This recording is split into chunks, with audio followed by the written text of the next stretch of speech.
பேசும், என்னோடு பேசும் என்று ஒவ்வொருவரும் ஆண்டவரிடத்தில் நேரத்தில் கேட்கலாம். பேசுகிற அடியேன் ஒரு சாதாரண மனிதன், என்னிடத்தில் எந்த வல்லமையும் கிடையாது. தேவன் நம்மோடு இருப்பதினால் மாத்திரம்தான் நாம் விசேஷித்தவர்களாய் அங்காங்கே செயல்பட முடிகிறது. அந்த தேவன் இந்த நேரத்தில் வெளிப்பட வேண்டும் என்று சொல்லி ஆண்டவரிடத்தில் கேட்போம். நீர் என்னோடு பேசும். உங்கள் ஒவ்வொருவருடைய தேவைகள் என்ன என்பதை தேவன் அறிவார். அவருக்கு தான் அதற்கான பரிகாரம் செய்ய ஆற்றல் உண்டு. பேசும் பேசும் ஜெபம் செய்யும் போதே ஆண்டவா பிரியமானதை இப்போ காட்டும் செய்ய ஆயத்தம். ஆண்டவா பிரியமானதை இப்போ ஆயத்தம். மெய் மீட்பருக்கு கீழ்ப்படிவோ, தம் ஆத்துமத்தை தேற்றுமிடம் அடியாரும் பெற அருள்வி.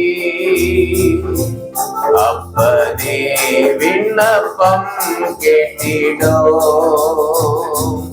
அடியாரும் பெற அருள்வி.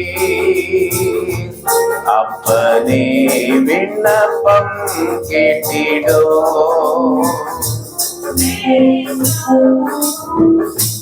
பேசும் ஜெபம் செய்யும் போதே ஆண்டவா பிரியமானதை இப்போ காட்டும் செய்ய ஆயத்தம். ஆண்டவா பிரியமானதை இப்போ காட்டும் செய்ய ஆயத்தம். எங்களை நேசிக்கிற நல்ல ஆண்டவரே, இந்த ஓய்வு நாளின் காலை வேளைக்காக உமக்கு நன்றி செலுத்துகிறோம் சுவாமி. எங்கள் ஒவ்வொருவருடைய உள்ளிந்திரியங்களையும் ஆராய்ந்து அறிகிற தேவன் நீர். எங்களுடைய தேவைகள் அனைத்தும் உமக்கு தெரியும் ஆண்டவரே. எங்களுடைய விசுவாச நிலைகள் உமக்கு தெரியும் ஆண்டவரே. நாங்கள் எதோடு போராடி கொண்டிருக்கிறோம் இந்த வேளையிலே எல்லாம் உமக்கு தெரியும் ஆண்டவரே. சகலம் உமக்கு முன்பாக வெளிச்சமாயிருக்கிறது ஆண்டவரே. நாங்கள் எந்த அளவிற்கு உம்மை வாஞ்சித்து இந்த நேரத்துல கேட்கிறோமோ அந்த அளவிற்கு நீர் எங்களுக்கு தேவைகளை சந்தித்து அனுப்புகிற தேவனாயிருக்கிறீர். கேட்கிற எவனும் பெற்றுக்கொள்ளுகிறான். ஆண்டவரே, உம்மிடத்திலே கேட்கிறோம் சுவாமி,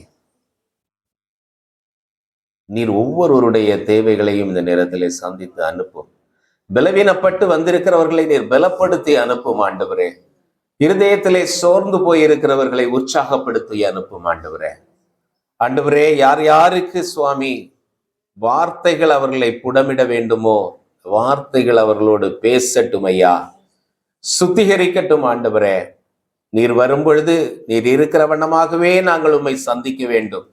ஆகையினாலே அந்த விசுவாசத்தில் இருக்கிற நாங்கள் ஒவ்வொருவரும் எங்களை நாங்களே சுத்திகரித்துக் கொள்ளுகிறோம் என்று வசனம் சொல்கிறது.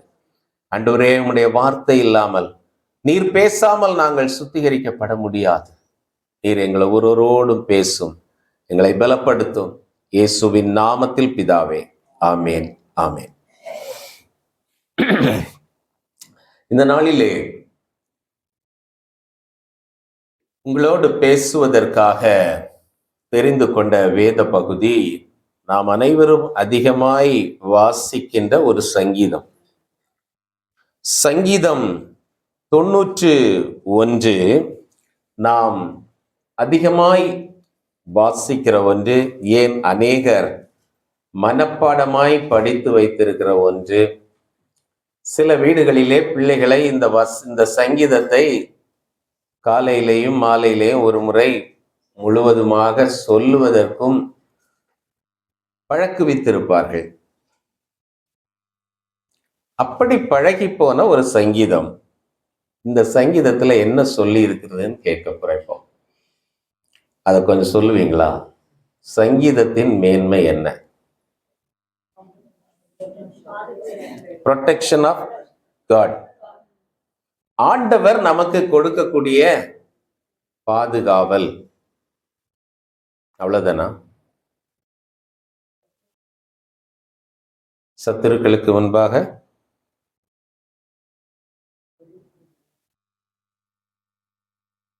வேற எதுவும் இல்லையா? அதுல சாத்தான் மேல ஜெயம், இது எல்லாம் ஆண்டவர் கொடுக்கிறாரு. நம்ம என்ன செய்யணும்னு ஒண்ணு சொல்லி இருக்கு பாத்தீங்களா?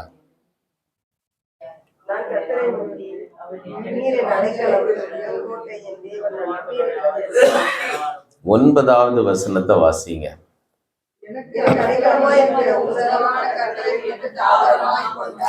உனக்கு இந்த ஆசீர்வாதங்கள் எல்லாம் வரும், உன் வழிகளிலெல்லாம் அவர் உன்னை பாதுகாப்பார், நீ சிங்கத்தின் மேலே நடந்து செல்வாய், எல்லாவற்றையும் உனக்கு தருவார். ஆனால் நீ ஒன்று செய்ய வேண்டும், எனக்கு அடைக்கலமாய் இருக்கிற உன்னதமான கர்த்தரை உனக்கு தாபரமாக கொண்டாய். அப்படி நம்ம வச்சிருக்கிறோமா? Abiding in the presence of God brings hope, prosperity, happiness and victory. சரி, ஆண்டவருடைய சமூகத்திலே நாம் அமர்ந்திருப்பது. தாபரம் என்றால் என்ன? நிறைய வசனம் பைபிள்ல இருக்கிறது, வார்த்தைகளை நம்ம அப்படி வாசிட்டு போயிடுவோம்.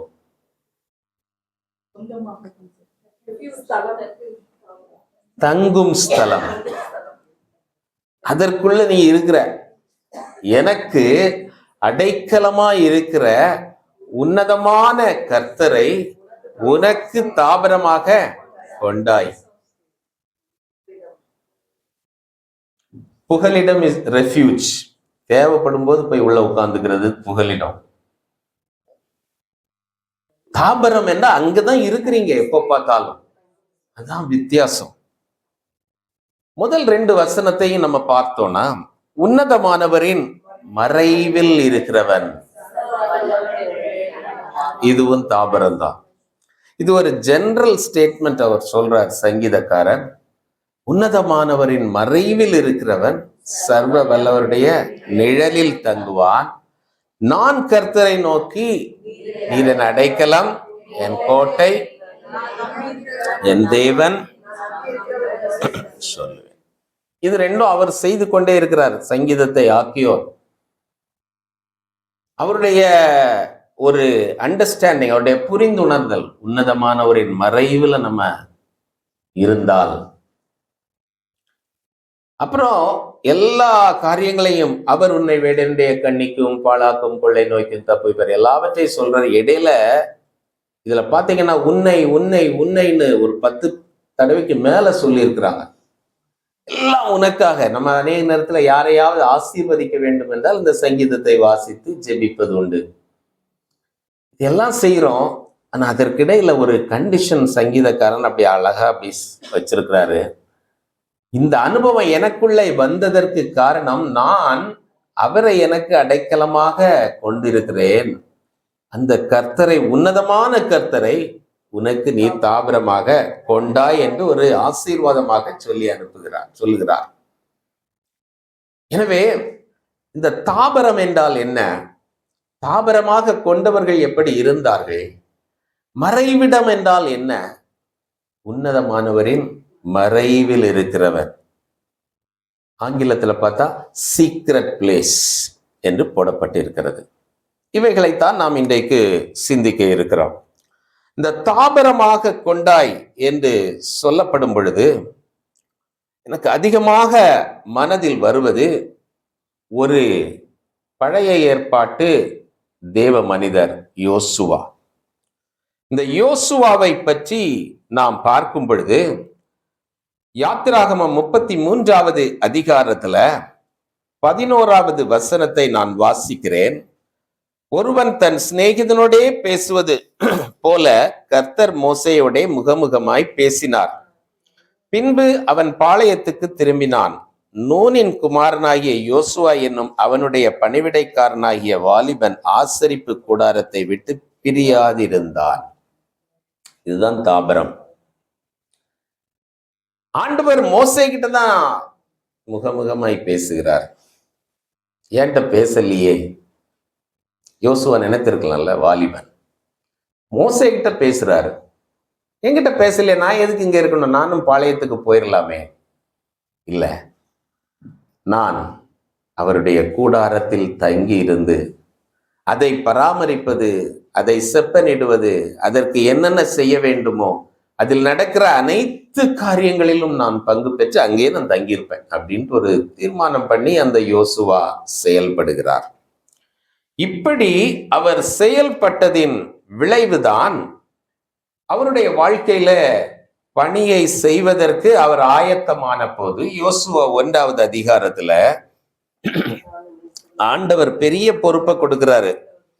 நீ இந்த ஜனத்தை எல்லாம் கூட்டிட்டு யோர்தானை கடந்து போ என்று சொல்லுகிறார். இப்படி கர்த்தரை நம்முடைய தாபரமாக நாம் வைத்திருப்போம் என்றால் பொறுப்புகள், சவால்கள் திடீரென்று வந்தாலும் நம்ம எப்படி இருப்போம்? அவர் கேட்டாரா, எப்படி ஆண்டவரை யோர்தானை கடந்து போம்ல? அவர் பார்த்திருக்கிறாரு. எதை பார்த்திருக்கிறாரு? செங்கடலை கடந்ததெல்லாம் பார்த்திருக்கிறாரு. என் கூட கடவுள் இருந்து அதை செய்வாரா? இதுவரைக்கும் அனுபவம் இல்லை. ஆனால் அவர் கர்த்தரை தாபரமாக கொண்டு இவ்வளவு நாள் வாழ்ந்து கொண்டிருக்கிறார். இத்தனை ஆண்டுகள் கடந்து வந்து விட்டார். அவருக்கு இப்போ பொறுப்பு கொடுத்த உடனே அதை பத்தி எந்த கவலையும் இல்லை. கீழே பாருங்க, 5வது வசனத்துல ஆண்டவர் சொல்லுகிறார், நீ உயிரோடு இருக்கும் நாளெல்லாம் ஒருவனும் உனக்கு முன்பாக எதிர்த்து நிற்பதில்லை. சங்கீதம் 91ல இது தானே சொல்லியிருக்கு. எல்லாத்தையும் மிதித்து நீ ஏறி நடப்பாய், ஒன்னும் உனக்கு பிரச்சனை வராது. பக்கத்துல எத்தனை பேர் விழுந்தாலும் அது ஒண்ணு அணுகாது. பாருங்க, இப்படி ஒரு ப்ரொடெக்ஷன் ஆண்டவர் கொடுக்கிறாருன்னா, ஆனா அதுக்கு இடையில இருக்க அந்த 9வது வசனத்தை நம்ம நிறைய நேரம் மிஸ் பண்ணிடுவோம். கடன்னு மீதி எல்லாத்தையும் வாசிச்சிருவோம். ஆனா 9வது வசனம் தான் இதனுடைய அடிப்படை சத்தியம். இப்படிப்பட்ட ஒரு வாழ்க்கை வாழுகின்றவனுக்கு இவைகளை எல்லாம் கர்த்தர் அருள்வார். இங்க ஆண்டவர் சொல்லிவிட்டார். திரும்பி தொடர்ந்து பார்க்கும் பொழுது 6வது வசனம் யோசுவால நம்ம பார்க்கும் பொழுது, பலங்கொண்டு திடமனதாயிரு, இந்த ஜனத்தின் பிதாக்களுக்கு நான் கொடுப்பேன் என்று ஆணையிட்ட தேசத்தை நீ இவர்களுக்கு பங்கிடுவாய். எவ்வளவு பெரிய வேலை! ஆண்டவர் அதெல்லாம் பொறுப்பை அப்படியே கொடுக்கிறாரு. ஏன்? அந்த மனிதன் தன்னுடைய வாலிப வயதில் இருந்து கர்த்தரை தன் தாபரமாக கொண்டு அவருடைய ஆலயத்தில் இருந்தார். அவ்வளவு நாள் அப்பெல்லாம் ஆண்டவர் பேசிட்டு இருக்கல. இப்ப நேர வேலை, அவருடைய வேலை வருது, அவருடைய அப்பாயிண்டட் டைம் வருது. அவருக்கு எல்லாத்தையும் கொடுக்கிறார். அதற்கு அவர் ஆயத்தமாகிறார். கடைசியில பார்க்கும்போது 9வது வசனம், நான் உனக்கு கட்டளையிடவில்லையா? பலங்கொண்டு திடமனதாயிரு, திகையாதே, கலங்காதே, நீ போகும் இடம் எல்லாம் உன் தேவனாகிய கர்த்தர் உன்னோடு இருக்கிறார். உன் வழிகளில் எல்லாம் உன்னை பாதுகாக்கும்படி தம்முடைய தூதர்களுக்கு கட்டளையிடுவார். இங்கே அதுதான் ஆண்டவர் செய்கிறார் பாருங்க. அதுக்கு பிறகு தொடர்ந்து அந்த யோசுவா அந்த ஆலயத்திலே, அந்த ஆசரிப்பு கூடாரத்திலே தங்கி இருந்தார். அந்த நாட்கள் அவருக்கு எந்த மேன்மையும் இல்லை. அவரை யாராவது ஜனங்கள் பார்த்து அப்ரிஷியேட் பண்ணாங்களா? அவர் இந்த பக்கம் வர்றது கூட இல்லை. எல்லாவற்றையும் அந்த மறைவிடத்தில் அவர் செய்துட்டு கொண்டிருந்ததை பார்த்து கொண்டிருந்தது யாரு? ஆண்டவர். இப்ப அவருக்கு கனத்தை எல்லாம் கொண்டு வருகிறார், கனத்தை கொடுக்கிறார். அதற்கு பின்பு எரிகோ மதில் விழணும். அதற்கு முன்பாக இவர் அங்க போய் எரிகோ மதிலுக்கு பக்கத்துல போய் நிற்கிறார். எப்படி இது விழும்? 5வது அதிகாரம் கடைசியில. இவருக்கு தெரியாது அது எப்படி விழும்ட்டு. இது எப்படி கடந்து போவோம் தெரியாது. ஆனால் இவர் அங்க போறதுக்கு முன்னாடியே தூதனானவர் அங்க என்ன நிக்கிறாரு? உருவின பட்டயத்தோட நிக்கிறார். அங்க எந்த யுத்தமும் நடக்கல. ஆனால் அவர் தம்முடைய பராக்கிரமம் என்ன என்பதை காட்டுகிறதற்கு ஒரு அடையாளமாக பட்டயத்தோடு இருக்கிறார். தேவனுடைய சேனையின் அதிபதி அங்கே நிற்கிறார். எதற்காக? இவருக்கு வெற்றியை கொடுப்பதற்காக. காரணம் என்ன? தாபரமாக கொண்ட அனுபவம். அவர் இப்போ இந்த இவங்களுக்கு பங்கிட்டு எல்லாம் கொடுக்கிறாரு, இத யுத்தத்தை எல்லாம் நடத்துறாரு, நடத்தி கொண்டு இப்ப அவர் ஆசரிப்பு கூடாரத்துக்குள்ளேயே இருக்கிறாரு இல்ல. அதனால என்னைக்குமே நம்ம அப்படி ஆசரிப்பு கூடாரத்துக்குள்ளே மறைவிடத்துக்குள்ளே எப்பவும் உட்கார்ந்துட்டு இருக்கணும் அப்படின்றதும் இல்லை. ஆனால் நம்முடைய மனது அவரையே சார்ந்து வாழ்வதற்கு ஒரு அடிப்படையாக இருப்பது, நாம் எந்த அளவிற்கு அவருடைய சமூகத்திலே மறைவிடத்திலே அமர்ந்திருந்து பலப்படுகிறோமோ அந்த அளவிற்கு நம்ம வெளியில வேற வேலைகள் எல்லாம் செய்ய போனாலும் மனது எங்க இருக்கும்? அவருடைய சமூகத்துல தான் இருக்கும். அதுதான் பவுல் அப்போஸ்தலன் புதிய ஏற்பாடுல சொல்கிறார், நீங்கள் கிறிஸ்துவுடனே கூட எழுந்தது உண்டானால், கொலோசியர் 3 கிறிஸ்து தேவனுடைய வலது பாரசத்தில் வீற்றிருக்கிற மேலானவைகளையே நாடுங்கள், அங்கே உங்க கண்கள் எப்பொழுதும் பதிக்கப்பட்டு இருப்பதாக சொல்றார். அப்ப நம்ம அதற்கு இந்த வேற வேலைகள் எல்லாம் செய்யாம இருக்க முடியுமா? முடியாது. எல்லா வேலையும் செய்யணும். ஆனால் எந்த வேலைகளை செய்து முடிச்ச உடனே மனது எங்க போயிடும்? தேவனுடைய சமூகத்துக்கு. அதுதான் அவரை தாபரமாக கொண்ட ஒரு அனுபவம். சங்கீதத்துல இன்னொரு, அந்த சங்கீதம் 91 அவன் என்னை நோக்கி கூப்பிட, அந்த கடைசி பகுதியில் ஒரு வசனம் இருக்கு பாருங்க. அது யார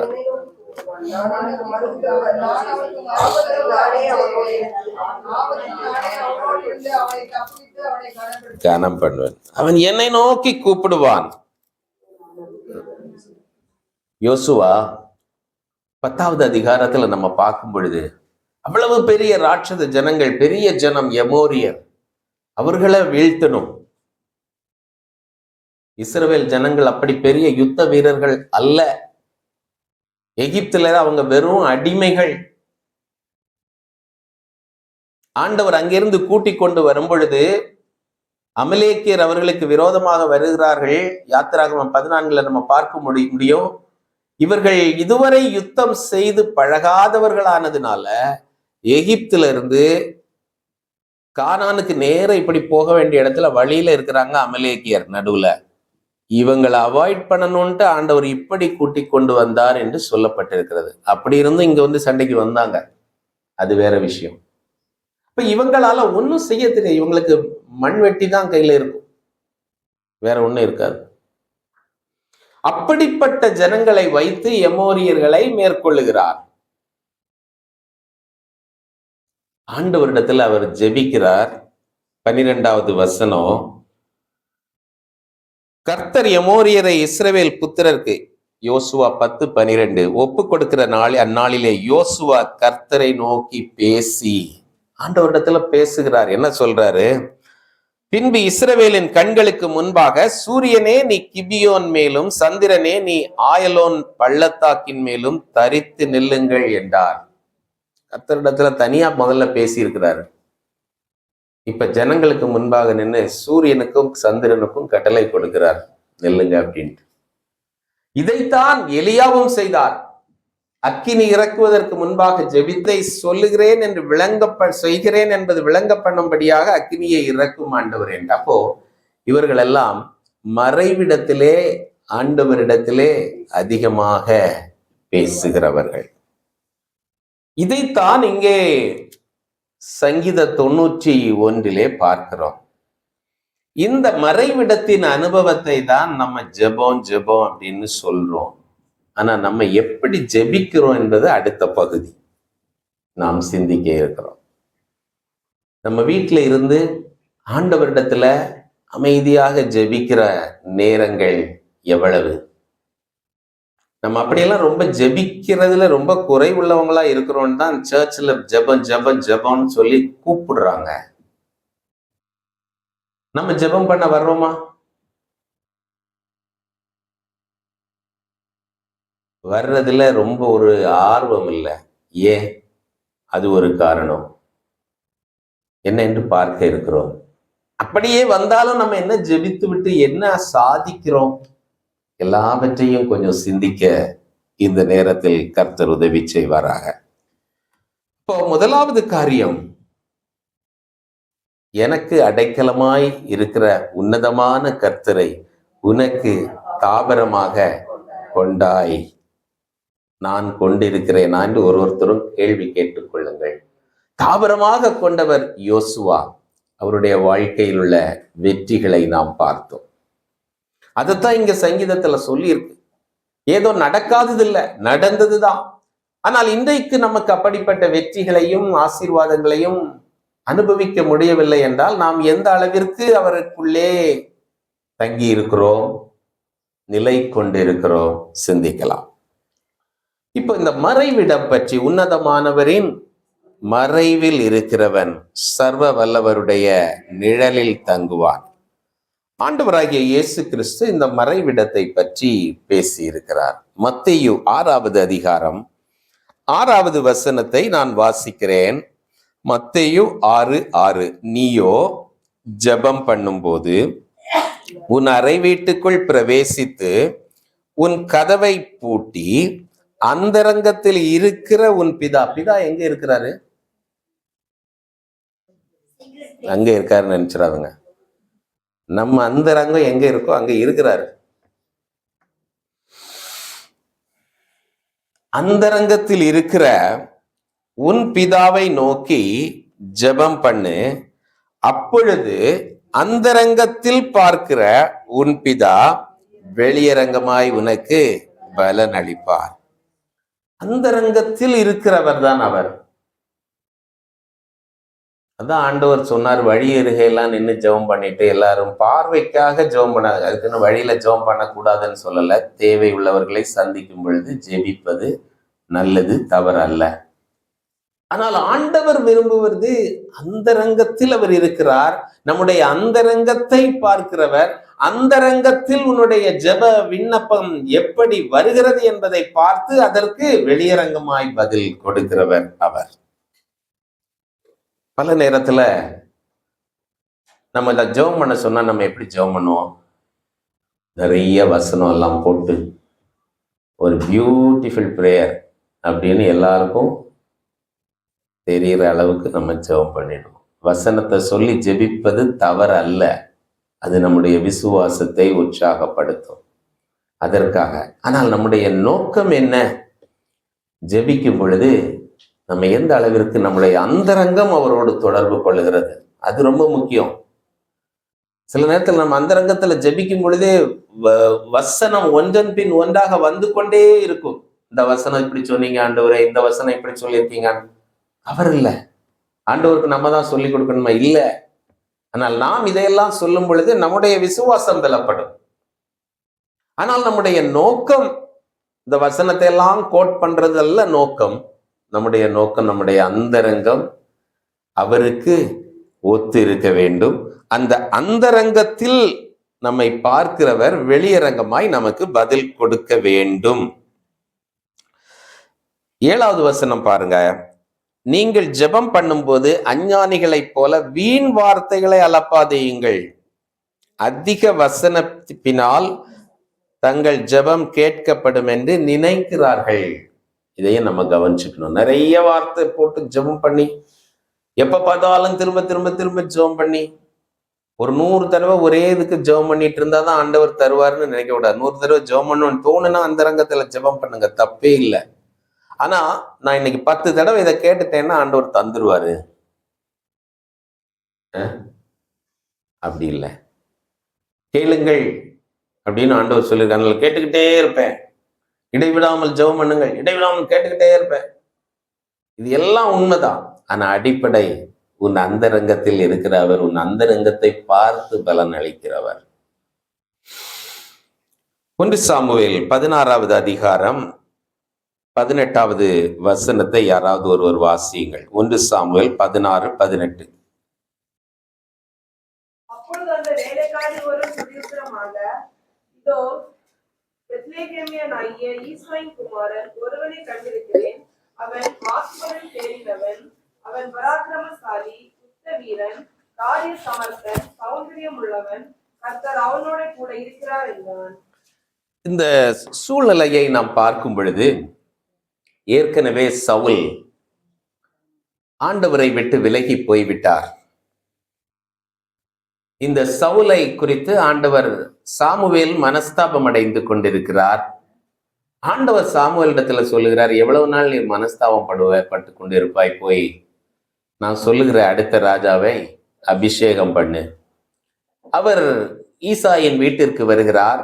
அங்கே அவனுடைய சகோதரர்கள் எல்லாரையும் பார்க்குறாங்க. தாவீதினுடைய சகோதரர்கள் எல்லாம் பார்த்து யாரும் சாமுவேலுக்கு ஃபிட்டாக இல்லை. இன்னொருத்தர் இல்லையான்னு கடைசியில் இவர் ஆடு மேய்க்கிற ஒருத்தர் இருக்கான், அவரை கூப்பிட்டு வந்தாச்சு. அவரை அபிஷேகம் பண்ணிட்டு சாமுவேல் போய்விட்டார். இன்னும் நாட்கள் அப்படி போய்கொண்டே இருக்கிறது. அப்போ சவுலுக்குள்ளே அந்த அசுத்தாவி, பொல்லாதாவி தேவனால் அனுப்பப்பட்டு வந்துவிட்டது. இவர் அபிஷேகம் பண்ணின உடனே கர்த்தருடைய ஆவியானவர் தாவீதின் மேல் வந்து விட்டார். தாவீது இன்னும் ஆடு மேய்த்து கொண்டுதான் இருக்கிறார். ஆடு மேய்க்கிற இடத்துல எல்லாம் உட்கார்ந்து பாட்டு பாடிட்டு இருக்கிறாரு. தனிமையா போய் ஆடு மேய்த்துட்டு இருக்கிறார். ஆண்டவரோடு ஐக்கியமா இருக்கிறார். ஆண்டவரோடு கூட பேசிக்கொண்டே இருக்கிறார். நம்ம தனிமையா இருக்கும்போது என்ன பண்றோம்? இந்த மொபைல் போனை தான் பார்க்கிறோம். இதை பார்த்து பார்த்து பார்த்து ஒவ்வொரு ஊழியக்காரங்களும் அவங்க எப்படி மெசேஜ் கொடுக்காங்க, இவங்க எப்படி மெசேஜ், இதெல்லாம் பார்க்கறது, இதெல்லாம் பார்த்து, இதெல்லாம் பார்க்கறது தப்பு இல்லை, இதெல்லாம் கடந்து வந்து விட வேண்டும். தேவனோடு நம்முடைய இருதயம் என்ன பேசுகிறது? அந்த ரங்கத்தில் என்னை பார்த்து கொண்டிருக்கிறார். நான் இந்த நேரத்துல ஆண்டவர்கிட்ட என்னத்தை பேசிட்டு இருக்கிறேன், இதை பார்க்கிறார். இப்போ இப்படி தாவீது தேவனோடு இசைந்து வாழ்ந்து கொண்டிருக்கிறார். நல்லா வாசிக்கிறாரு கிண்ணறம். இந்த நேரத்துல இதெல்லாம் ஒரு மனுஷன் பார்த்துட்டு இருக்கிறான். அந்த மனுஷனுக்கும் இவருக்கும் எந்த சம்பந்தமும் இல்லை. இவருக்கு பேர் என்னன்னு கூட அந்த மனுஷனுக்கு தெரியாது. அந்த மனுஷன் யாரு?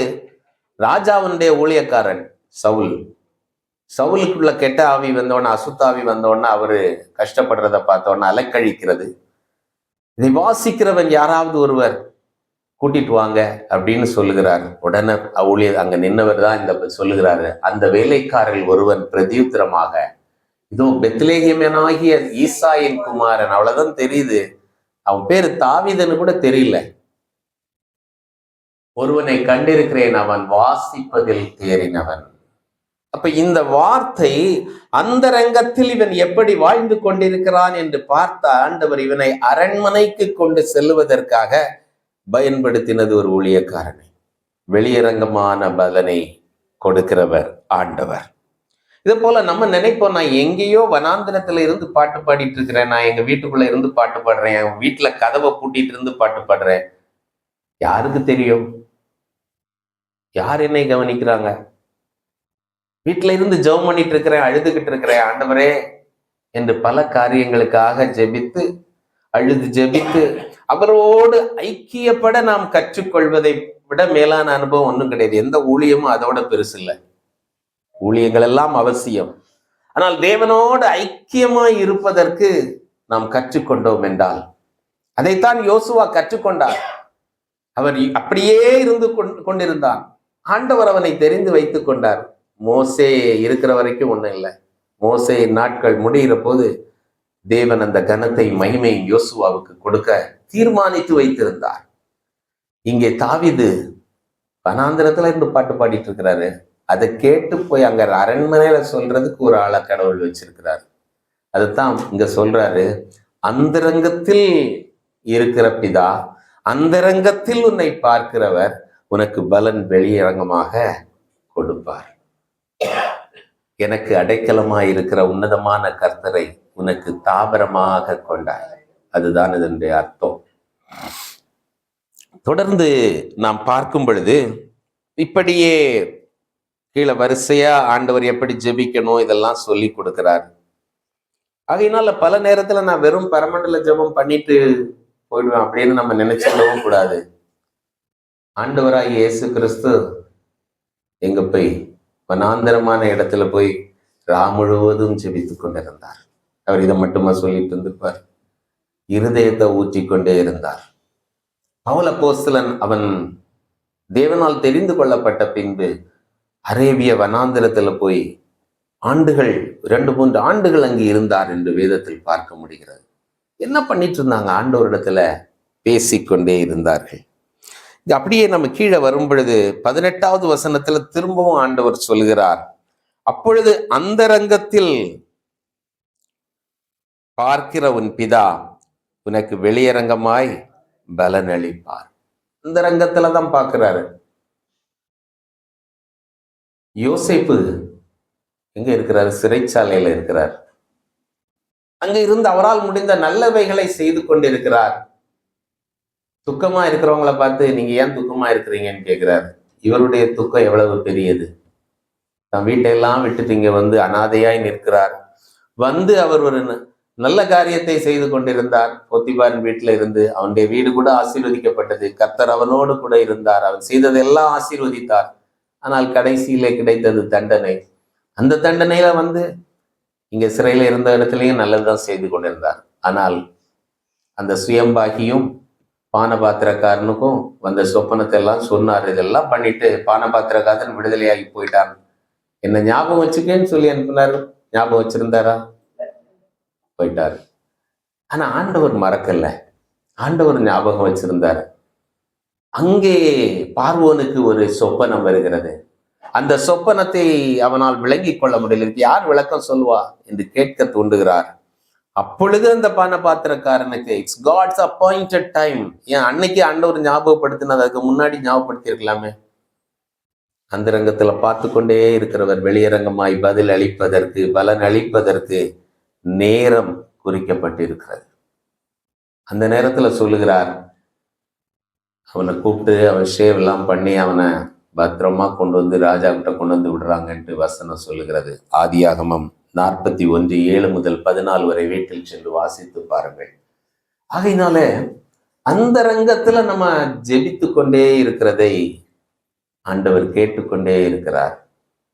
ரொம்ப சத்தமா எல்லாரும் கேட்கணும், நான் இவ்வளவு நேரம் ஜெபம் பண்றேன், இவ்வளவு நேரம் இத்தனை நாள் உபவாசம் பண்ணினேன், இந்த அனௌன்ஸ்மெண்ட் எல்லாம் நம்ம கொடுக்க வேண்டிய அவசியம் இல்லை. உபவாசித்து ஜெபிக்க வேண்டும் என்றால் ஆண்டவர் சொல்லியிருக்கிற உன் அறை வீட்டை பூட்டி, அதுக்கு அர்த்தம் கதவை மட்டும் பூட்டுறதில்ல, நீ வேறு வெளியில உலகத்தோட வைத்து கொண்டிருக்கிற எல்லா தொடர்பையும் கட் பண்ணிடு. அதுல ஒரு எலிமெண்ட் தான் சாப்பிடாம இருக்கிறது. சாப்பிடணும்னா சாப்பாடு செய்யணும், செய்கிற போய் சாப்பிட போகணும், வரணும், இவைகளெல்லாம் செய்யறதுக்கு அதுக்கு ஒரு எலிமெண்ட், அதுல ஒரு பகுதி தான் சாப்பிடாம இருக்கிறது. நிறைய பேர் என்ன பண்றாங்க, சாப்பிடாம இருந்து பட்னி கிடக்கிறது மாதிரி இன்னைக்கு நான் உபவாசம் அப்படின்ட்டு வேலையெல்லாம் வேற வேலை தான் செஞ்சுட்டு இருப்பாங்க. ஆனா சாப்பிடாம இருப்பாங்க. நீங்க வேற வேலை செய்ய போகும்போது ஆண்டவரையே நினைத்து கொண்டிருக்கிற அளவிற்கு இருந்தால் உபவாசிப்பது நல்லது. ஆனால் வெளி உலகத்தோடு உள்ள தொடர்பை நிறுத்ததான ஆண்டவர் சொல்லி இருக்கிறார். அதில் ஒரு பகுதி தான் உபவாசிப்பது. எனவே அதை நான் குறை சொல்லவில்லை. எந்த அளவிற்கு நாம் உபவாசிக்கும் பொழுது உன் அறை வீடு பூட்டப்படுகிறது, உன்னுடைய இருதயம், உன்னுடைய மனது, உன்னுடைய அந்தரங்கம் தேவனோடு இசைந்து இருக்கிறது, அதை ஆண்டவர் பார்க்கிறார். அந்தரங்கத்தில் பார்க்கிற, அந்தரங்கத்தில் இருக்கிற பிதா அந்தரங்கத்தில் பார்த்து வெளியரங்கமாய் பதில் அளிப்பார், பலன் அளிப்பார் என்று வசனம் சொல்லுகிறது. இப்படி ஜெபித்து கொண்டிருந்த இதுல நம்ம நினைப்போம், நான் பெரிய விசுவாசி எல்லாம் கிடையாது, எனக்கு பைபிள் ரொம்ப தெரியாது, நான் ஜெபிக்கிறத ஆண்டவர் கேட்பாரா? இது சிலருடைய கேள்வி. ஆண்டவர் சொல்றது ஒரே ஒரு தான், நீ உன் அறை வீட்டுக்குள்ள போய் அந்தரங்கத்தில் இருக்கிற உன் பிதாவினிடத்தில் ஜெபிக்கும் பொழுது அந்தரங்கத்துல பார்த்து உனக்கு பலன் அளிப்பார். உனக்கு வேற எந்த குவாலிஃபிகேஷனும் வேணும் அப்படின்னு ஆண்டவர் சொல்லவில்லை.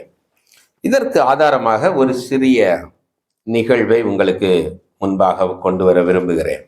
அப்போஸ்தலர் 10வது அதிகாரத்திலே அங்கே கொர்நேலியுவின் கதையை நாம் பார்க்கிறோம். அந்த கொர்நேலியுவின் தன்மைகளை 10வது அதிகாரம் 2வது வசனத்திலே வாசிக்கிறோம்.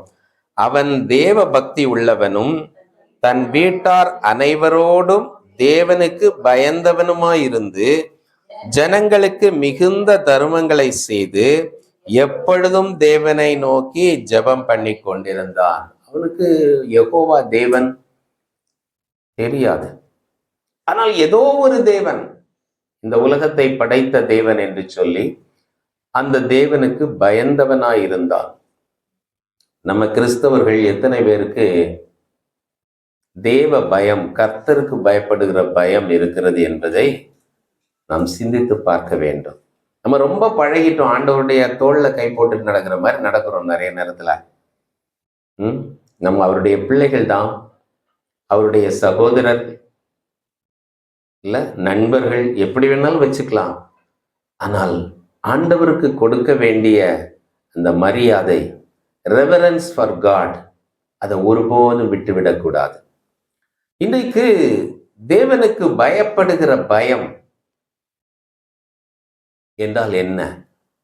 பல நேரத்துல நம்ம நினைக்கிறது, ஆண்டவர் என்னை அதாவது நான் இன்னைக்கு சர்ச்சுக்கு போகலைன்னா நாளைக்கு ஏதாவது ஒரு பிரச்சனை வந்துடும், அதெல்லாம் தேவ பயம்.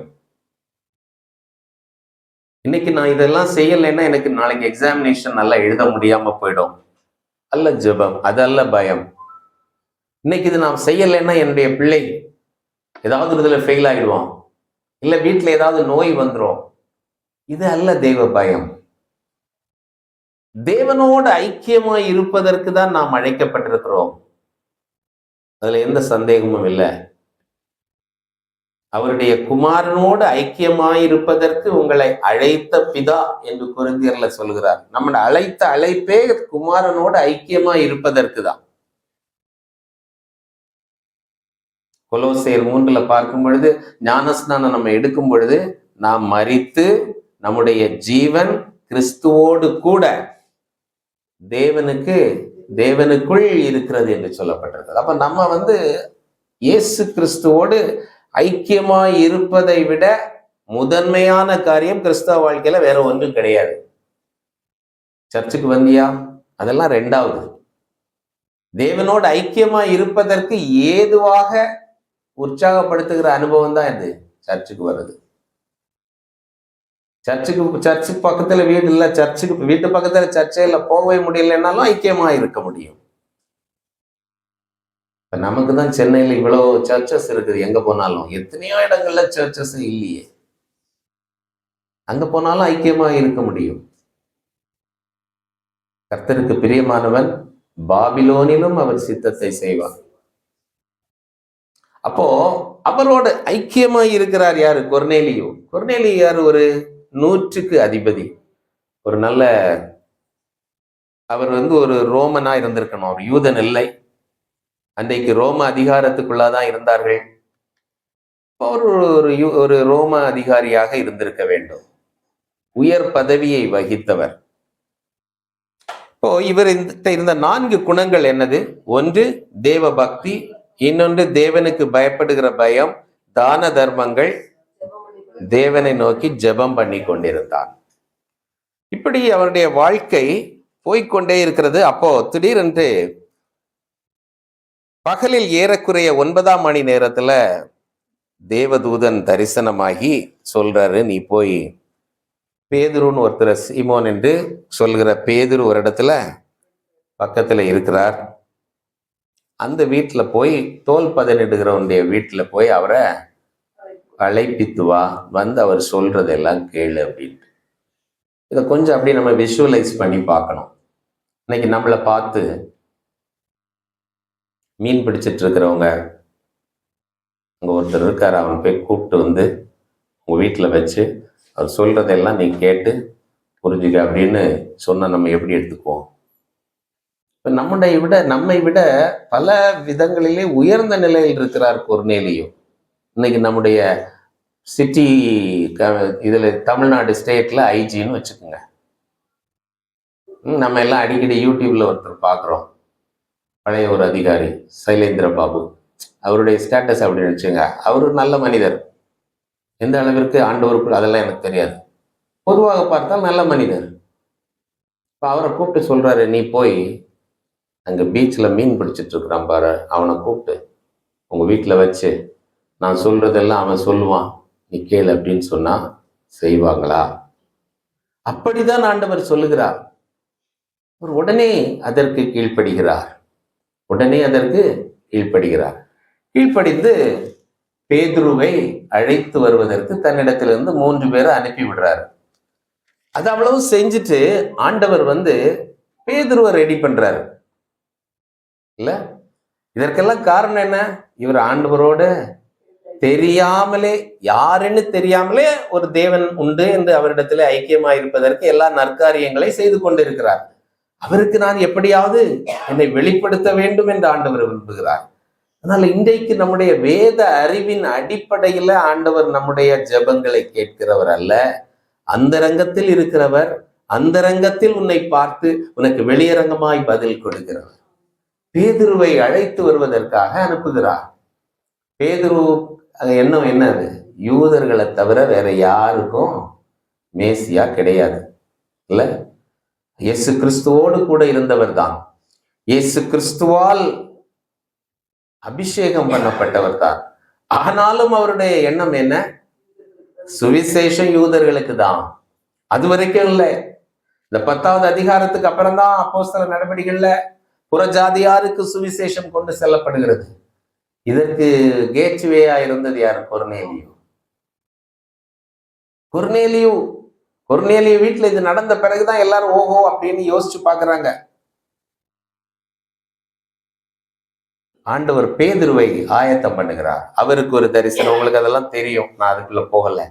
பல விதமான மிருகங்கள் இதெல்லாம் வச்சிருக்கிறாரு.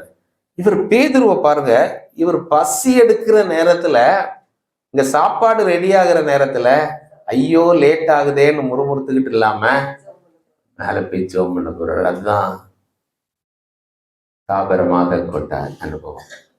இந்த நேரத்துல இருந்து ஏன் இவ்வளவு லேட் ஆகுறாங்க, பசிக்குதே அப்படின்னு சொல்லிட்டு இருக்கிறாம அவர் அந்த நேரத்தை போய் மேல் வீட்டுல போய் ஜெபிக்க போகிறார்.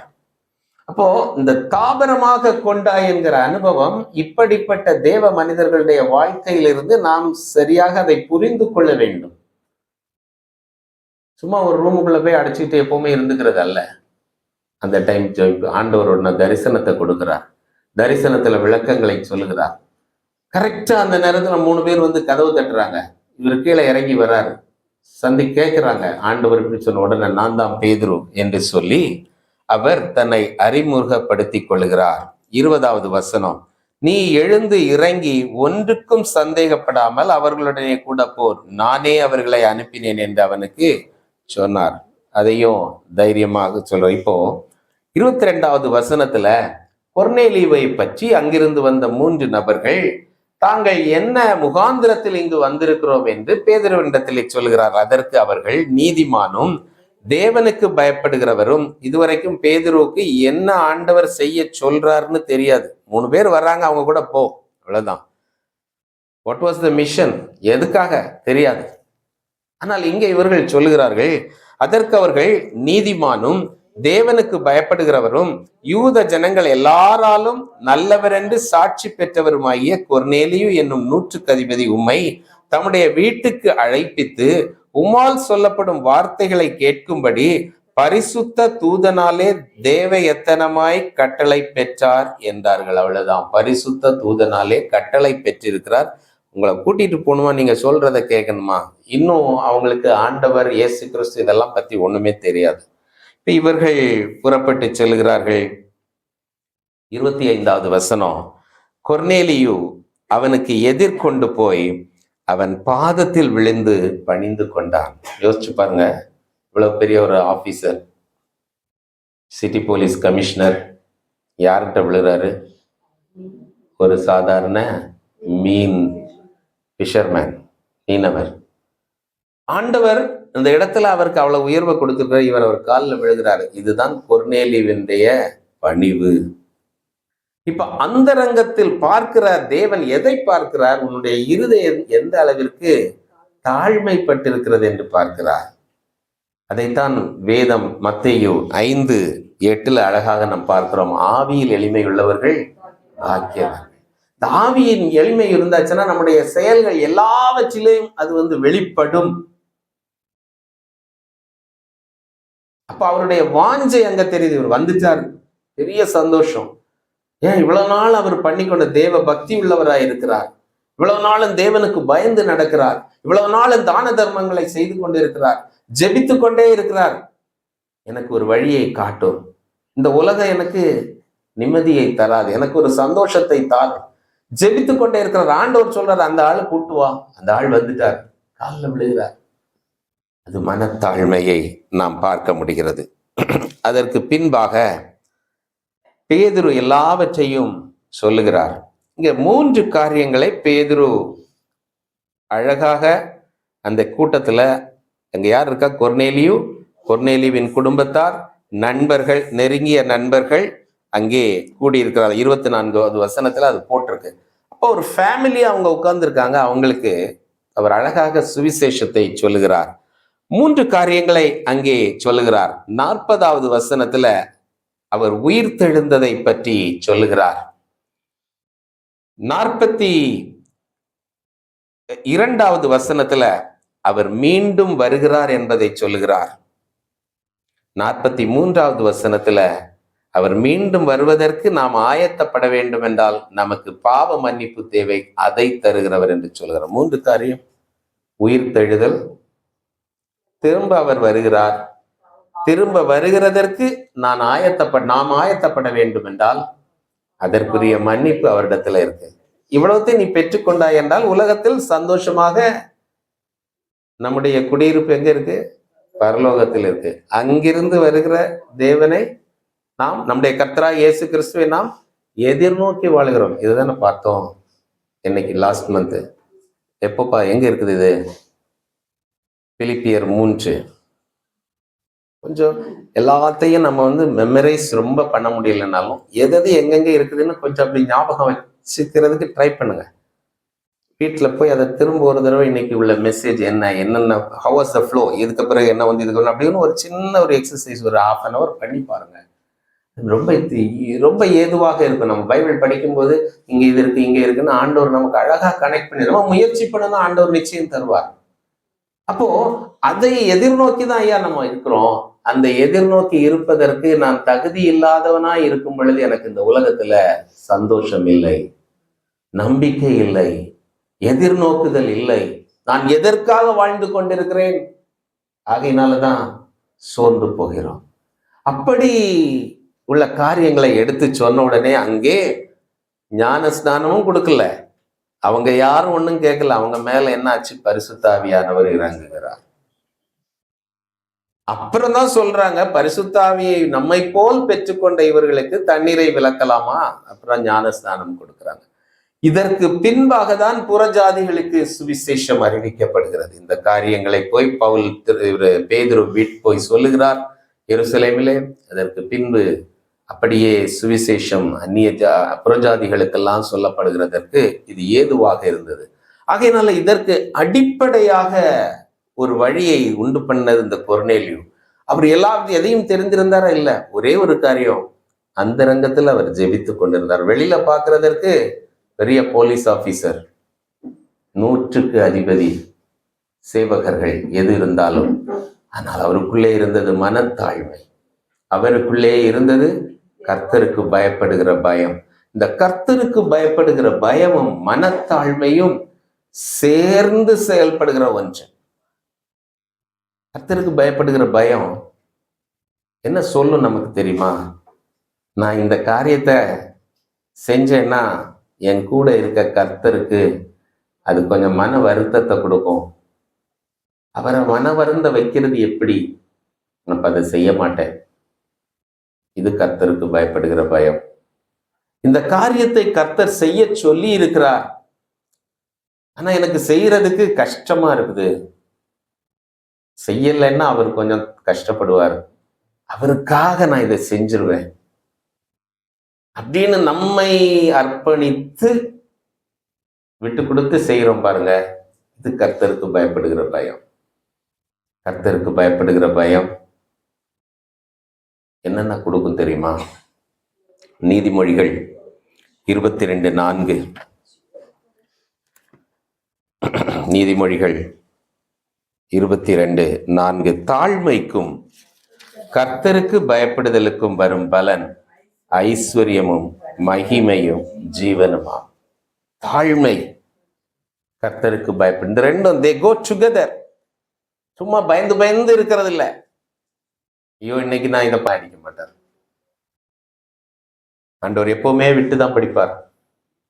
ஆனா நம்ம திரும்ப திரும்ப திரும்ப செஞ்சுட்டே இருந்தோம்னா ஆண்டவர் தண்டிப்பார். ஆனால் அதை ஆண்டவர் ஒருபோதும் நம்மிடத்தில் எதிர்பார்க்கவில்லை. இந்த மனத்தாழ்மையோடு இருப்பது, கர்த்தர் இதை செய்ய நான் இதை செய்தால் பிரியப்படுவாரா என்று சிந்தித்து பார்ப்பது. 2 சாமுவேலின் புஸ்தகம் 16வது அதிகாரம் 6 முதல் 10 வரைக்கும் வீட்டில் சென்று வாசித்து பாருங்கள். முதல்ல பார்த்தது 1 சாமுவேல் 16, இது 2 சாமுவேல் 16. 6 முதல் 10 வரைக்கும் அங்கேயும் தாவீதின் ஒரு அனுபவத்தை பார்க்கிறோம். தாவீதின் மகனாகிய அப்சலோம் அவனுக்கு விரோதமாக எழும்பி விட்டான். விரோதமாக ஒரு படையையே சேர்த்து விட்டான். இப்பொழுது அப்சலோமின் படைக்கும் தாவீதின் படையினருக்கும் யுத்தம் ஆரம்பிக்கிறது. ஆனால் இதற்கு முன்பாக தாவீது அந்த தன்னுடைய அரண்மனையெல்லாம் விட்டு இறங்கி நடந்து போய் கொண்டிருக்கிறார். போகிற வழியில் அவருக்கு கூட அபிசாய் அவருடைய படை தளபதி எல்லாம் கூட இருக்கிறாங்க. வசனம் சொல்லுது, பராக்கிரமசாலிகள் யுத்த வீரர்கள் எல்லாம் கூட இருக்கிறாங்க. ஆனா தாவீதோ துக்கத்தோடு போய் கொண்டிருக்கிறார். ஏன்? வெற்றி பெற்றா மகனை கொன்று விடுவோம்.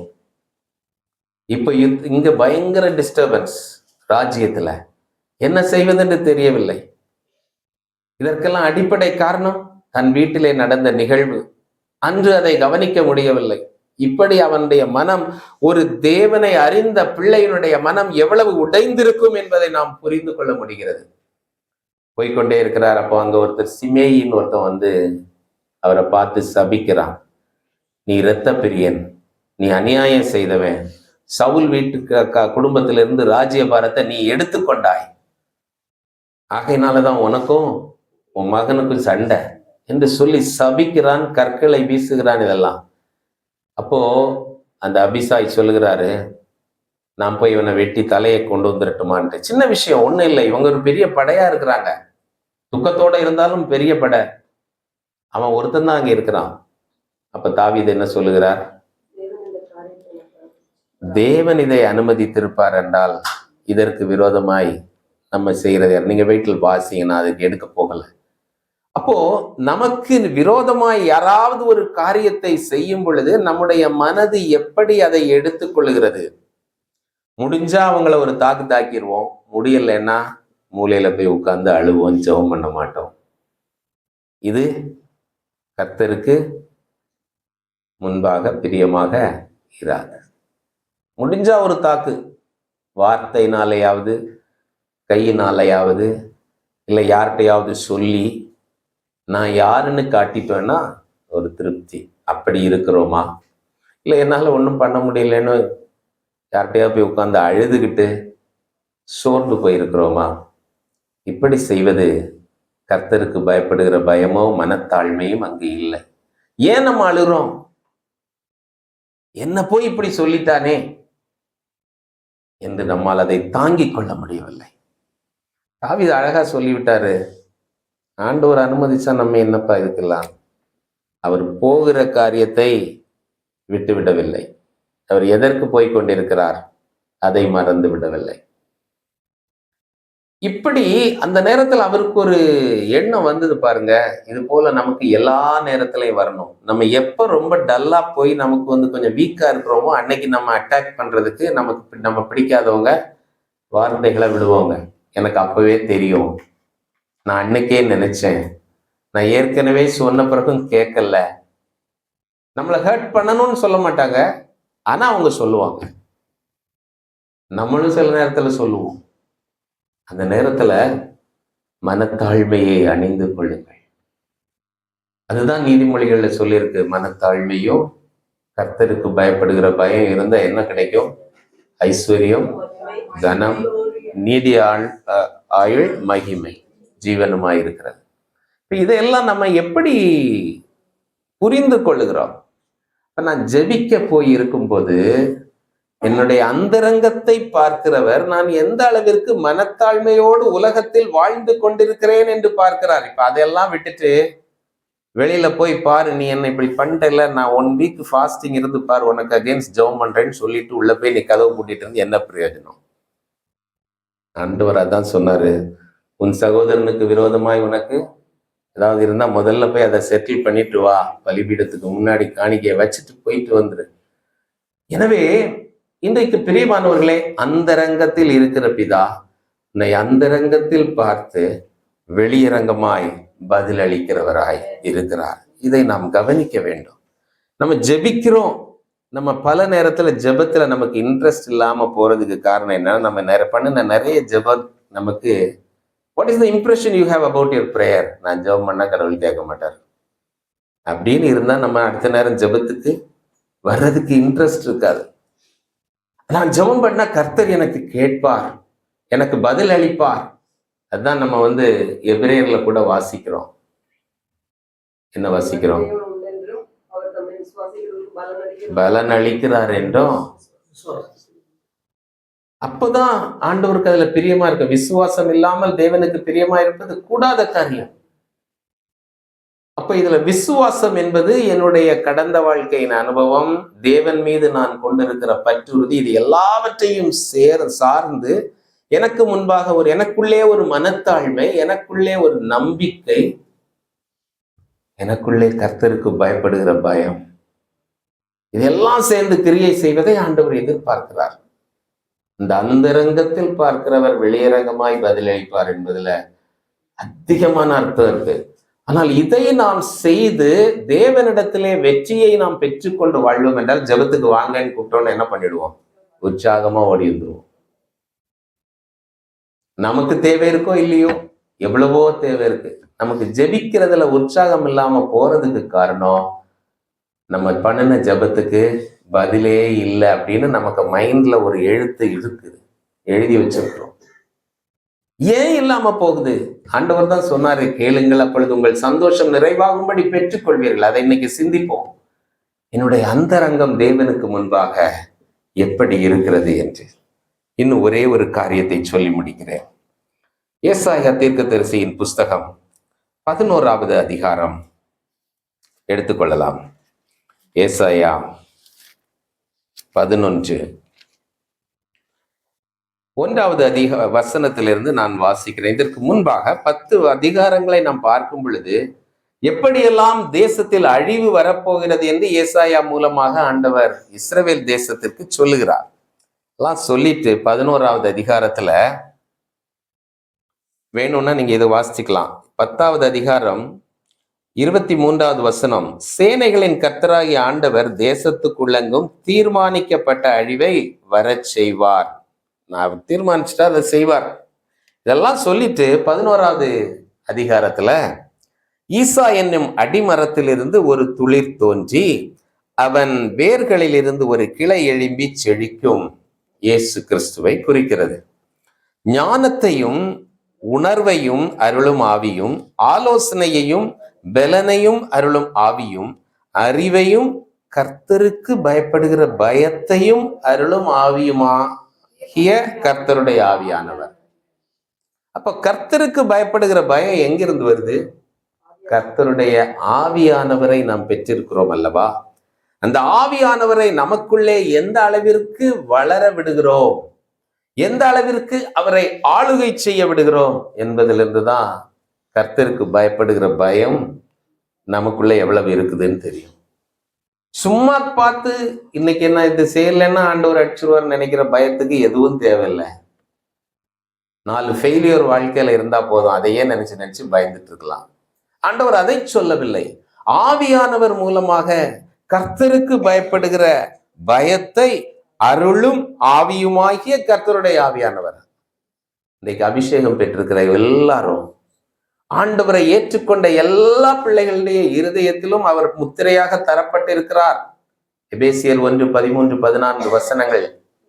அந்த முத்திரையாய் பெற்றுக்கொண்ட ஆவியானவரை நம்ம எப்படி வைத்திருக்கிறோம்? அவர் நமக்குள்ளே வளர்ந்து வியாபிப்பதற்கு அளவு பண்ணியிருக்கிறோமா? பெற்றிருந்தால் தேவ கர்த்தருக்கு பயப்படுகிற பயம் நமக்குள்ளே இருக்கும். இப்போ அவருக்கு என்ன சொல்லப்பட்டிருக்கு பாருங்க, 3வது வசனத்தை வாசிக்கிறேன். கர்த்தருக்கு பயப்படுதல் அவருக்கு உகந்த வாசனையாயிருக்கும். இப்ப நமக்குள்ளே இருக்கிற ஆவியானவர் நமக்குள்ளே எல்லாவற்றையும் போதிப்பார்னு பார்த்தோம். அவர் எங்க போதிப்பார்னு நாம் கடந்த மாதத்துல சொல்லியிருந்தேன். எங்க போதிப்பாரு? மூளையில இல்ல, இருதயத்தில் போதிக்கிறவர். அப்போ அவர் போதிக்க வேண்டும் என்றால் கர்த்தருக்கு பயப்படுதல் அவருக்கு உகந்த வாசனையாயிருக்கும். அந்த பயம் நமக்கு தேவை. அவர் தமது கண் கண்டபடி நியாயம் தீர்க்காமலும் தமது காது கேட்டபடி தீர்ப்பு செய்யாமலும். இது ஒரு முக்கியமான குறிப்பு. கர்த்தருக்கு பயப்படுகிற பிள்ளைங்க என்ன பண்ணுவாங்க? பண்ண மாட்டாங்க. கண்ணில் பார்த்த உடனே ஒரு தீர்ப்பை சொல்ல மாட்டாங்க. காதுல கேட்ட உடனே ஒரு தீர்ப்பை சொல்ல மாட்டாங்க. அடுத்தது என்ன? நீதியின்படி ஏழைகளை நியாயம் விசாரித்து யதார்த்தத்தின்படி பூமியில் உள்ள சிறுமையானவர்களுக்கு தீர்ப்பு செய்து. இன்னைக்கு நம்மிடத்துல கிறிஸ்தவர்கள் விசுவாசிகளிடத்துல இருக்கக்கூடிய ஒரு பிரச்சனை, காதுல கேட்ட உடனே ஒரு ஆளை பத்தி உடனே என்ன சொல்லிடுவோம்? ஆமா ஆமா ஆமா நானும் பார்த்துருக்கிறேன் அன்னைக்கு சொல்லிடுவோம். ஒரு இடத்துல உன்னை பார்த்த உடனே அதை போய் 4 பேர்கிட்ட சொல்லிடுவோம். இந்த வசனம் என்ன? கர்த்தருக்கு பயப்படுகிறதை அவர் விரும்புகிறார், அவருக்கு சுகந்த வாசனையாயிருக்கும். அவர் கண்ணில் காண்றதையும் பெருசா எடுத்துக்க மாட்டாரு, காதால கேட்கிறதான அதை விசாரிக்கிறவர் என்று வசனம் சொல்லுகிறது. கொரிந்தியர்ல நம்ம பார்க்கும் பொழுதெல்லாம் 1 கொரிந்தியர் 4 இதுல எல்லாம் சொல்லும் பொழுது, கர்த்தர் வர்றதுக்கு முன்னாடி நீங்க எதை குறித்தும் தீர்ப்பு சொல்லாதிருங்கள்னு வசனம் சொல்லுது. அப்ப நம்ம இன்னைக்கு ஒரு ஆளை பார்த்து தீர்ப்பு சொல்லவே கூடாது. கர்த்தருக்கு பயப்படுகிற பயத்துல அது ஒரு இம்பார்ட்டன்ட் ஆட்ரிபியூட். நம்ம தீர்ப்பு பல நேரத்தில் நானும் சொல்லியிருக்கேன், சொல்லுவேன். ஆண்டவர்கிட்ட ஜெபித்து கொண்டிருக்கிறேன், ஆண்டவர் இதெல்லாம் மாறணும்.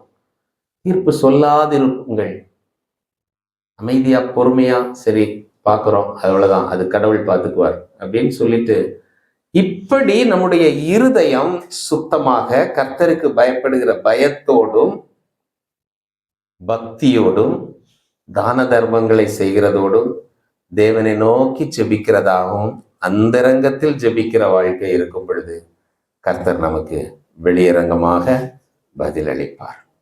இன்னைக்கு நம்ம எங்க ஆரம்பிச்சோம்? ஒரு பெரிய ஸ்டோரி மாதிரி வந்துச்சு. சங்கீதத்துல ஆரம்பிச்சோம். 91 நிறைய வாக்குத்தத்தங்கள். 9வது வசனம், எனக்கு அடைக்கலமாயிருக்கிற உன்னதமான கர்த்தரை உனக்கு தாவரமாக கொண்டாய். அந்த தாவரம் தான் இந்த ஆசீர்வாதத்தை எல்லாம் கொடுக்குது. தாவரமாக கொண்ட யோசுவாவை பார்த்தோம். அவர் தன்னுடைய வாலிப நாட்கள்ல ஆசரிப்பு கூடாரத்திலேயே தான் இருந்தார், வெளியில எதையும் தேடல. அதுதான் தாவர வாழ்க்கைக்கு ஒரு அடையாளம். அப்படி இருந்தவருக்கு தேவன் கொடுத்த வெற்றிகளை பார்த்தோம். அடுத்தபடியாக 1வது வசனத்துல சங்கீதம் 91 உன்னதமானவரின் மறைவு என்றால் என்ன? மறைந்திருந்து ஜெபிப்பதை ஆண்டவராகிய இயேசு கிறிஸ்து நம்மிடத்திலே கேட்டார். மத்தேயு 6:6-7 வசனங்களை வாசித்தோம். அப்போ அதுல ஆண்டவர் சொல்கிறார், அவர் அந்தரங்கத்தில் இருக்கிற பிதா, அந்தரங்கத்தில் பார்க்கிறவர் வெளியரங்கமாய் பதில் கொடுப்பார். இப்ப நம்ம அந்தரங்கத்துல போய் அவரிடத்துல ஜெபிக்கிறோம், கதவை பூட்டி ஜெபிக்கிறோம் என்றால் மற்ற காரியங்களை எல்லாம் விட்டுட்டு ஆண்டவருடைய சமூகத்துல ஜெபிக்க வேண்டும். அதை செய்த ஒரு மனிதனை பார்த்தோம், கொர்நேலியு. அவன் பெரிய ஒரு பதவியில இருந்தாலும் அவனிடத்துல 4 சிறப்பு அம்சங்களை பார்த்தோம். 1, தேவ பக்தியோடு இருந்தார், பயம் இருந்தது, தான தர்மங்களை செய்து கொண்டிருந்தார். 4வது, எப்பொழுதும் வேண்டிக் கொண்டிருந்தார். இப்படி இருந்த மனிதனுக்கு இன்னும் யாரு கடவுள்னு தெரியல, சரியான உண்மையான கடவுள் அவனுக்கும் அவர் வெளிப்படுத்தினார். ஆகையினால இன்றைக்கு நம்முடைய வேத அறிவின் அடிப்படையிலே தேவன் நம்மோடு இடைப்படுகிறவர் அல்ல, நம்முடைய அந்தரங்கத்தை பார்த்து நம்மோடு இடைப்படுகிற தேவன். அந்த அந்தரங்கத்திலே தேவையானது மனத்தாழ்மை தேவை. கர்த்தருக்கு பயப்படுகிற பயம் நமக்குள்ளே இருக்க வேண்டும். கர்த்தருக்கு பயப்படுகிற பயமும் இந்த மனத்தாழ்மையும் நமக்கு இருக்கும் பொழுது நமக்கு என்னென்ன கிடைக்கும்? ஐஸ்வர்யம், மகிமையும் ஜீவனுமாக இருக்கிறது. இதை நாம் பெற்றுக்கொள்ள வேண்டும் என்றால் நமக்கு தேவை இந்த 2 தான். இதோடு இருக்கும் பொழுது, இந்த அந்தரங்கம் சுத்தமா இருக்கும்போது நம்முடைய ஜெபத்திற்கு பதில் ஆண்டவரிடத்துல கிடைக்கும். எப்படி ஒரு கொர்நேலியுவின் ஜெபத்தை கேட்ட ஆண்டவர் பதில் கொடுத்து ஒரு பெரிய வழியை உண்டாக்கினாரோ புறஜாதியார் அவங்க அது நடக்கல, இன்னைக்கு நமக்கு சுவிசேஷம்லாம் வந்திருக்காது. யோசித்து பாருங்கள். அதற்கு அவர் ஒரு ஓப்பனிங் பேட்ஸ்மேன் மாதிரி இருந்திருக்கிறார். யோசித்து பாருங்கள். அப்படிப்பட்ட ஆசீர்வாதங்களை கூட நம்முடைய மனத்தாழ்மையை பார்த்து, நம்முடைய அந்தரங்கத்தை பார்த்து நம்மை ஆசீர்வாதத்திற்குள் நடத்துகிற தேவன்.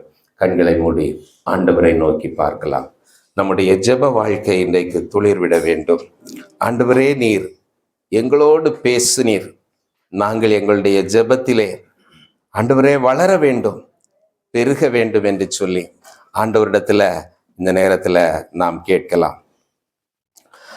ஆகாத நோக்கம் சிந்தனையை அகற்றும் எங்கள் நெஞ்சை விட்டு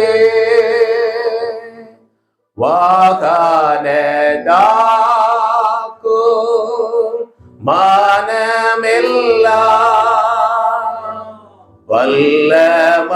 வல்லமையோடு வேண்டிக் கொள்வோம். ஜெபமே ஜீவன், ஜெபம் ஜெயம், ஜீவியத்திற்கு இதுவே சட்டம். ஜெபமே ஜீவன், ஜெபம் ஜெயம், ஜீவியத்திற்கு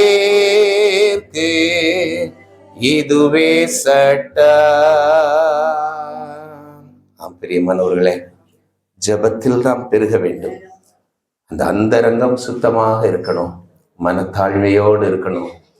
அந்த அந்தரங்கத்துல தேவனுக்கு பயப்படுகிற பயம் அதிகமாக இருக்க வேண்டும். தேவன் நம்முடைய காரியங்களை வாய்க்க பண்ணுவார். எங்களை நேசிக்கிற நல்ல ஆண்டவரே, நீர் இந்த நாளிலும் தந்த நல்ல வார்த்தைகளுக்காக ஸ்தோத்திரம். கர்த்தருடைய நாமத்தை மகிமைப்படுத்தி இந்த உலகத்திலே நாங்கள் சந்தோஷமாக வாழ்ந்து எங்களுடைய கர்த்தராகிய இயேசு கிறிஸ்து பரலோகத்திலிருந்து வர காத்திருக்கிற ஒரு கூட்டமாய் வாழ நீர் எங்களை அழைத்திருக்கிறீர். அதற்கேற்ற விதத்தில் எங்கள் ஒவ்வொருடைய இருதயத்தின் பாரங்களையும் அகற்று சுவாமி. எங்கள் ஒவ்வொருடைய இருதயத்தில் இருக்கக்கூடிய பாவ போராட்டங்களை மாற்றும் ஆண்டவரே. மனத்தாழ்மையோடு எப்பொழுதும் ஆண்டவரே தேவ பயத்தோடு நாங்கள் வாழ்ந்திருக்கவும், அந்தரங்கத்தில் வந்து உம்மிடத்தில் எப்பொழுதும் ஜெபிக்கிறவர்களாகவும், உம்மிடத்திலிருந்து வெளியரங்கமாய் பலனை பெற்று சாட்சிகளாய் வாழ்ந்திருக்க ஒவ்வொருவருக்கும் கிருபை தார். இயேசுவின் நாமத்தில் கேட்கிறோம் பிதாவே, ஆமென்.